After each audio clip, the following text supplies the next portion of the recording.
He just cannot seem to like click at these high level races under the pressure alongside these guys. They just seem to be a little like just a little bit better on these big blue ribbon races.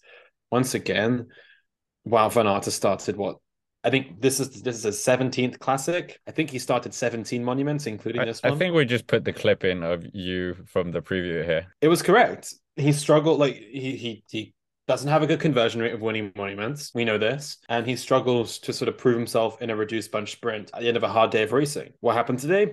Both. He missed out on the podium from a small sprint, and he also just didn't have the legs to win a monument today. It's skeptical. I think Wout van Aert is a very risky bet to win any monument going forward. And his time is running out to win Ronda, to be honest, because Pogacar is younger than him. He's going to keep coming. Maybe he might keep coming here. Van der Poel is the same age as Van Aert. That he's going to come here.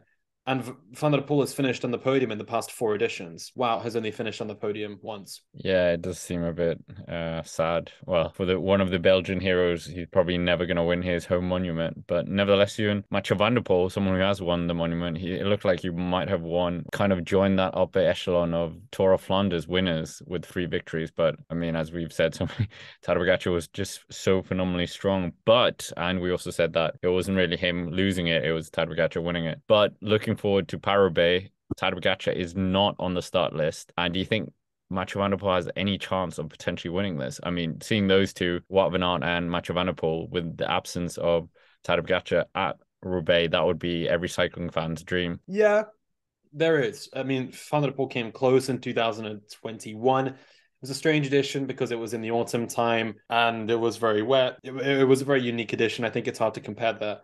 But last year he missed the mark after Ronda. I think he definitely shows he's there. But I think what Van der Poel benefits from is that uphill kick. Can't really use that in Roubaix. It's all about that engine, which I think Wout has better than Mathieu. I think Mathieu's got the kick. He's much better uphill.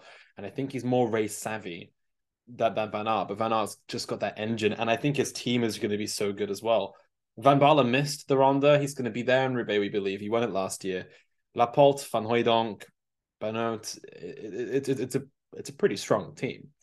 As we know, I don't know. There's like something about Roubaix and Mathieu van der Poel that just kind of I'm just a little bit skeptical. I mean, maybe it's just because of the past 2 years and is have left me wanting a little bit more from him, given how good he is in Ronda and in other classics. But Roubaix is its own beast. It's hard to sort of compare another race to Roubaix. I don't think we can read too much into Ronda and compare that to Roubaix because, to be honest, the two races are very different beings.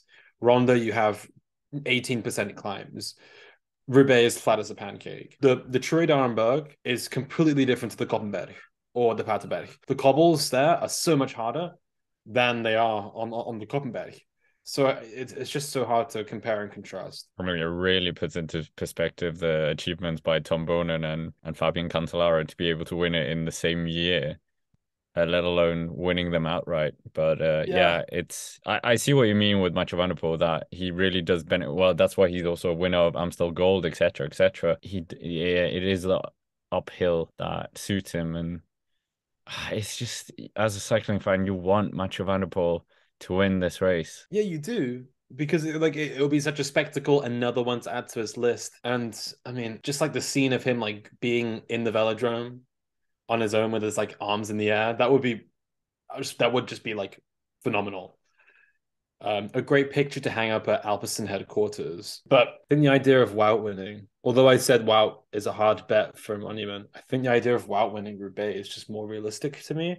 But I think next week we're going to have a rogue winner, not a rogue winner like Johan Jacobs of Movistar winning, but like someone who isn't Wout van Aert, someone who isn't Mathieu van der Poel. I think we're going to have someone that we're not really looking at necessarily who takes the win. It Oh, happens so often in the race.